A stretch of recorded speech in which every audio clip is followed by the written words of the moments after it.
সুপ্রিয় শিক্ষার্থীবৃন্দ, আশা করছি তোমরা সকলে ভালো এবং সুস্থ আছো। আজকের এই ভিডিওতে আমরা আলোচনা করব বাইসেকশন মেথড। এটা হচ্ছে মূলত সাংখ্যিক বিশ্লেষণ এই বিষয়টির খুবই গুরুত্বপূর্ণ একটা পদ্ধতি, যেটা চ্যাপ্টার 2-তে আলোচনা করা রয়েছে। আমরা আরও অনেক পদ্ধতি সম্পর্কে অবগত হব। তার আগে আজকের এই ক্লাসে আমরা বাইসেকশন মেথড কি, এটা কিভাবে অ্যাপ্লাই করে, সেই বেসিকগুলো সম্পর্কে বিস্তারিতভাবে আলোচনা করব। সুপ্রিয় শিক্ষার্থী, তোমাদেরকে বলি, আমরা আমাদের numerical analysis online paid course এটা গত 20 তারিখে শুরু হয়েছে। তো যারা মূলত আমাদের কোর্সগুলোতে ভর্তি হতে চাও, তারা আমাদের এই ভিডিওর ডেসক্রিপশন বক্সে আমাদের যোগাযোগের লিঙ্ক এবং কন্ট্যাক্ট নাম্বার দেওয়া আছে। সেখান থেকে তোমরা আমাদের সাথে যোগাযোগ করে কোর্সগুলোতে এনরোল করতে পারো। তো সুপ্রিয় শিক্ষার্থী, আমরা বাইসেকশন মেথড এটাকে বাংলায় বলে দ্বিবিভক্তি পদ্ধতি। তো সুপ্রিয় শিক্ষার্থী, আমরা যে কাজটা করব, প্রথমত হচ্ছে বেসিক বিষয়গুলো আলোচনা করব এবং চেষ্টা করব খুব সহজভাবে বোঝানোর, যাতে করে তোমাদের এই বিষয়টা সম্পর্কে পূর্ণাঙ্গ ধারণা চলে আসে। তো বাইসেকশন পদ্ধতি বা দ্বিবিভক্তি পদ্ধতি এটা করার জন্য প্রথমত আমাদের প্রশ্নে অবশ্যই কোনো একটা ফাংশন দেওয়া থাকবে। তো প্রথমত হচ্ছে, অর্থাৎ আমাদের ধাপ 1-এর যে বিষয়টা, অর্থাৎ টাইপ 1-এর যে বিষয়টা, একটা ফাংশন দেওয়া থাকবে। ঠিক আছে, একটা ফাংশন দেওয়া থাকবে। 1 নম্বর বিষয়, এটা হচ্ছে কোশ্চেনের মধ্যেই দেওয়া থাকবে, যে কোনো ফাংশন হতে পারে। ঠিক আছে, সেটা ত্রিকোণমিতিক ফাংশন হতে পারে বা যে কোনো ফাংশন হতে পারে। সেটা এক চলক বিশিষ্ট কোনো ফাংশন হতে পারে, অথবা ত্রিকোণমিতিক কোনো ফাংশন হতে পারে। যে কোনো ধরনের ফাংশন হতে পারে, তবে সেটা অবশ্যই কোনো ফাংশন থাকবে। যদি তোমাদের প্রশ্নের মধ্যে ডিরেক্টলি দেখা গেল F of x equal to দেওয়া না থাকলো, বা F of x equal to এখানে একটা ফাংশন হবে, সেই ফাংশনটা মনে করো যদি দেওয়া না থাকে, ধরো তোমার এখানে জাস্ট একটা রাশি দেওয়া আছে, সেক্ষেত্রে তোমাকে যেটা করতে হবে, প্রথম কাজ, এই যে আমাদের টাইপ 1-এর কাজ হচ্ছে, যদি directly F of x equal to দেওয়া থাকে, সেক্ষেত্রে আমরা লিখব দেওয়া আছে। আর যদি শুধু আমাদের এরকম একটা ইকুয়েশন দেওয়া থাকে, মানে যে কোনো কিছু ইকুয়েশন হতে পারে, ঠিক আছে, সেক্ষেত্রে আমাদেরকে প্রথমত ওইটাকে F of x equal to ধরে নিতে হবে, অর্থাৎ ফাংশনটাকে ধরে নিতে হবে, অর্থাৎ F of x equal to এটাকে আমরা ধরে নিব। এটা হলো আমাদের প্রথম বিষয়, যে ফাংশন যেটাই থাকুক, রাশি দেওয়া থাকুক, যেটাই থাকুক না কেন, প্রথম কাজ হচ্ছে আমাদেরকে ফাংশন ধরে নেওয়া। তো এই হলো প্রথম বিষয়।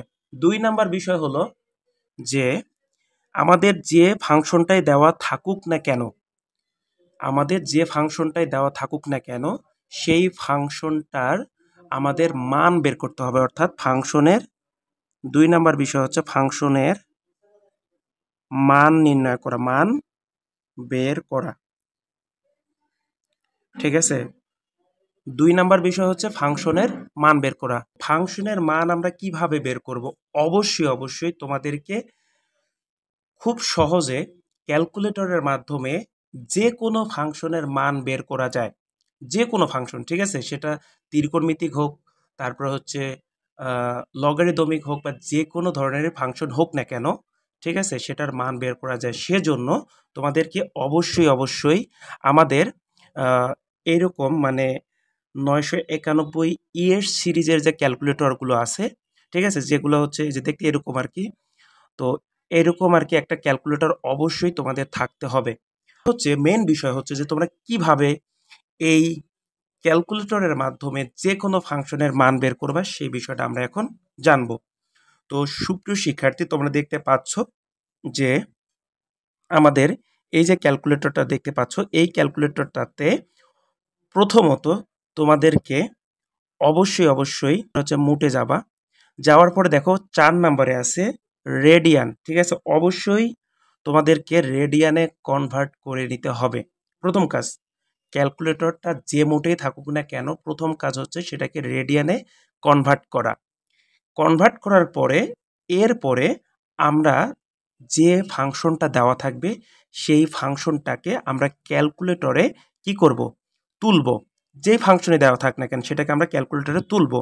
তো তোলার পরে আমরা যে কাজটা করব সেটা হলো শিফট চাপবো, তারপর হচ্ছে ক্যাল চাপবো, মানে ক্যালকুলেশন আর কি, ঠিক আছে। তো শিফট এবং ক্যালকুলেশন এইটা চাপার পরে দেখবা যে আমাদের একটা রেজাল্ট আসবে। তাহলেই আমরা এই যে ফাংশনের মান বের করা বিষয়টা ক্লিয়ার হব বা ক্লিয়ার হয়েছি। তাহলে আমাদের কি করতে হবে, ফাংশনের আগে মান বের করতে হবে। তো ক্যালকুলেটরের মাধ্যমে সেই মানটা খুব সহজেই বের করা যায়। তো কিভাবে বের করতে হয় সেটা আমরা অলরেডি জেনে গেলাম। তো আমরা এখন ৩ নাম্বার যে টপিকস, মানে বাইসেকশন মেথডের ৩ নাম্বার টপিক্সটা আমি যেটা বলবো সেটা হলো যে মানটা বের হবে, ঠিক আছে। অর্থাৎ যে মানটা বের হবে অর্থাৎ প্রদত্ত মান, মানে প্রদত্ত মান বলতে আমি এটাকে বোঝানোর চেষ্টা করতেছি, সেটা হচ্ছে ক্যালকুলেটরে যে মানটা বের হবে ওই মানটা। তো ওই মানটার যেটা বের হবে ওই মানটার, যে মানটা বের হবে ওই মানটার ভিতরে যে কোনো দুইটা মান নিব। তো যখন আমরা কয়টা মান নিব, দুইটা, ঠিক আছে, দুইটা মান নিব। আর এই মানটা কিসের উপর নিব, এই যে মানটা বের হবে আমাদের, এই যে ফাংশনের যে মানটা বের হবে ওই মানটার মানে ভিতরে যে কোনো মান দুইটা নিব, যে দুটা মান আমরা ওই সংখ্যাটার মধ্যে থাকে, ঠিক আছে। তো মান আমাদের নেওয়া হয়ে গেল। তো মান যখন আমরা নিয়েই নিব তখন মান নেওয়ার পরে আমরা যে দুটা মান নিব ওই একটা মান আমরা ক্যালকুলেটরে বসানোর পরে একটা মান আসবে পজিটিভ, এটা নিব। আরেকটা মান অর্থাৎ সেকেন্ড যে আরেকটা মান আছে সেই মানটা বসানোর পরে আরেকটা কি হবে, নেগেটিভ, অর্থাৎ একটা পজিটিভ মান আসবে একটা নেগেটিভ মান আসবে, ঠিক আছে। তাহলে আবারও বলছি, আমরা যে দুইটা সংখ্যা ধরে নিব ওই মানটার ভিতরে ওই দুটা মান আমরা যখন ক্যালকুলেটরে রেজাল্টে দিব, আমরা যখন প্রশ্ন সমাধান করব তখন এগুলো বিষয় সম্পর্কে ভালো মতো বুঝতে পারবো।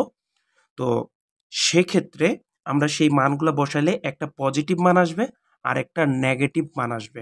অর্থাৎ একটা মান হচ্ছে তোমার জিরোর থেকে বড় আসবে, আরেকটা মান হচ্ছে জিরোর থেকে ছোট আসবে, আরেকটা মান আসবে জিরোর থেকে ছোট, ঠিক আছে। অর্থাৎ একটা পজিটিভ মান আসবে একটা নেগেটিভ মান আসবে, ঠিক আছে। আশা করছি বিষয়টা ক্লিয়ার। এটা হলো আমাদের 4 নাম্বার বিষয়। এরপরে আমাদের 5 নাম্বার টপিকস, সেটা হলো আমাদের ইনিশিয়াল বা আদিমান, ইনিশিয়াল বা আদিমান, আদিমান নির্ণয়ের একটা সূত্র আছে। সেই সূত্রটা কি, সেটা হলো আদিমানকে আমরা সবসময় নট দিয়ে প্রকাশ করি।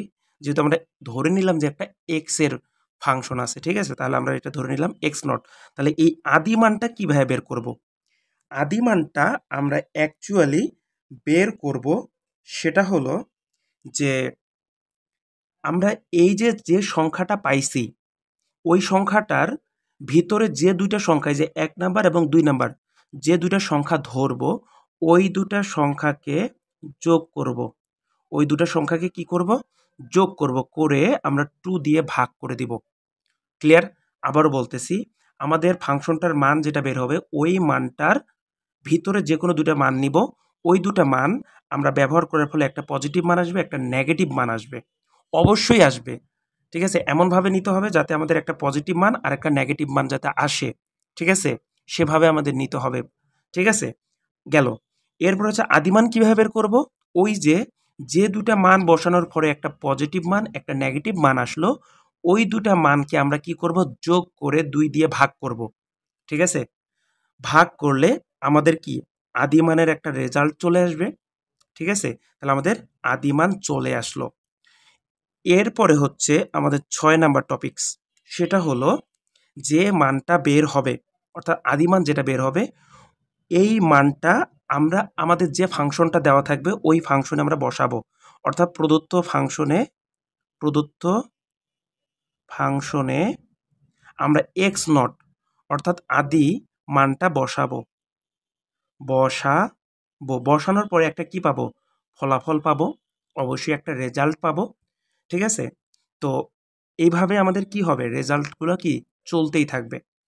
তো চলতেই থাকবে চলতেই থাকবে। এরপরে হচ্ছে কি আদিমান, এটা হলো এরপরে বের হবে কি x1 বের হবে, এরপর হচ্ছে x2 বের হবে, এরপর x3 বের হবে, এরপর হচ্ছে x4, এভাবে আমাদের কি পুনরাবৃত্তি ঘটতেই থাকবে, চলতেই থাকবে। এখন কোশ্চেনটা হলো যে আমাদের এই যে পুনরাবৃত্তি যেটা বললাম যে x1 এর মান একবার বের করবো, এবার x2, x3, x4, x5, এভাবে আমাদের যতক্ষণ পর্যন্ত আমাদের প্রদত্ত ফাংশনটা, অর্থাৎ যে ফাংশনটা দেওয়া থাকবে ওই প্রদত্ত ফাংশন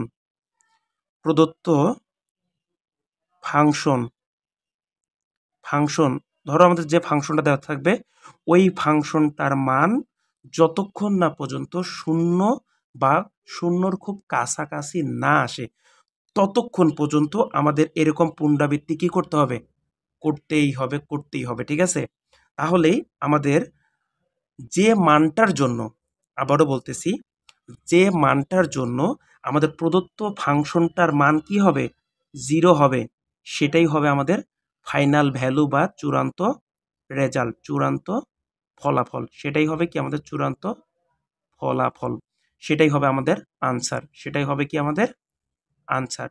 তো আশা করছি বাইসেকশন মেথডটা কিভাবে সমাধান করতে হবে সেটা সম্পর্কে তোমরা একটা পূর্ণাঙ্গ ধারণা পেয়েছো।